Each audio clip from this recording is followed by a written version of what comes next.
Au fil de l'eau, ils se dévoilent à nous, le plus souvent lorsque le temps nous fait tourment à l'heure du réchauffement climatique. Démasqués par les phénomènes d'érosion et de submersion, des déchets d'après-guerre refont ainsi surface sur le littoral français. Il y a eu des millions de tonnes qui ont été mises dans des centaines de décharges littorales. En Normandie, 19 sites ont été retenus dans le cadre du plan national visant à résorber les anciennes décharges, 11 dans la Manche, 7 en Seine-Maritime, une dans le Calvados.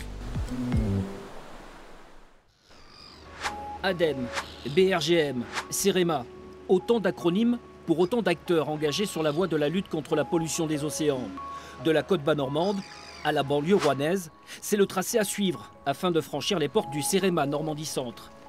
Positionnés aux avant-postes du combat pour la résorption des décharges littorales, les agents de cette administration gouvernementale opèrent à la mise en œuvre du plan national.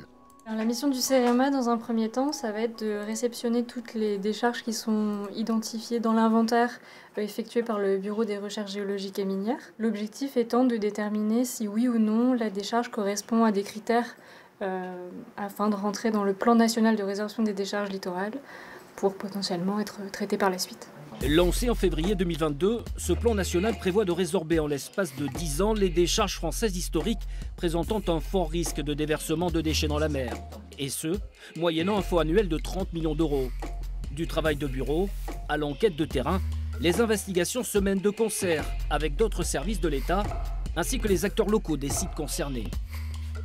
J'étais en train de comparer les deux photos aériennes. Oui, effectivement. Les photos aériennes de 42 et ce qu'on a actuellement. Et là, on voit vachement qu'il y a de l'érosion.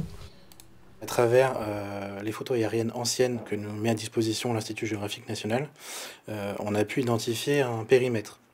Alors qui est pas forcément sûr et certain, qui reste à vérifier et à confirmer.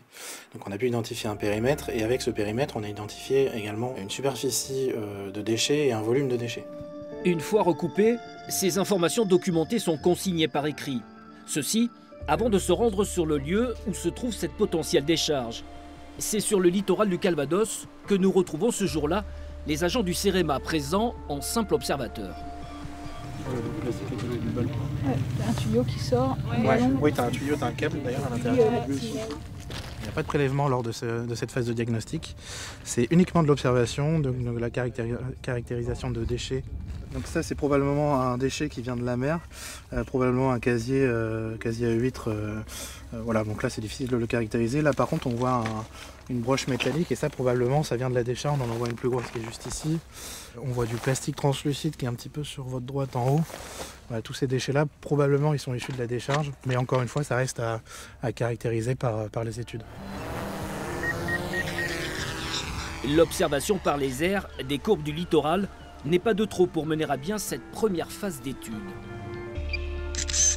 Plastique, verre, ferraille, sans compter peut-être la présence d'éléments pyrotechniques que l'on trouve ici ou là sur un littoral de plus en plus malmené par les éléments. Il faudra compter près d'1 an de travail avant de pouvoir enfin poser un diagnostic sur la décharge de Grand Cormézy.